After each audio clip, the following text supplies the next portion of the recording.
এখানে একটা গাড়ি লাইনচ্যুত হয়ে এখানে ট্রেনের মধ্যে উঠে গেছে। আমরা আসি সঙ্গে সঙ্গে ফায়ার সার্ভিসের তারাও আসে, দুজনকে রিকভারি করে হসপিটালে নিয়ে আসে। এর মধ্যে কারোর পরিচয় পাওয়া গেছে কি? হ্যাঁ, একজনের নাম জানা গেছে বিকি, সে নাকি আখরটি বাড়ি, বাকি একজনের আছে কে খুঁজে পাওয়া গেছে না। এই গাড়িটা মানে কি গাড়ি? Bolero pickup. আচ্ছা, এই গাড়িটা কোথা থেকে আসছিল এরকম কিছু? ওয়েস্ট বেঙ্গলের সাইড থেকে বর্ডার দিকে আছে।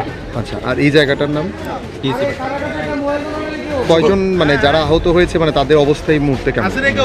এখন হসপিটাল আছে, আমাদের লাস্ট খবর পাওয়া যায়নি, দেখা যাবে। সর্বমোট কজন ছিল? দুজন ছিল। দুইজন।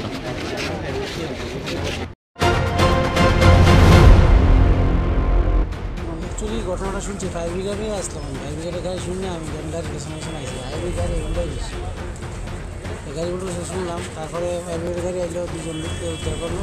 তারপরে শুনলাম তারপরে মারা গেছে। অ্যাকচুয়ালি গাড়িটা স্পিডও ছিল।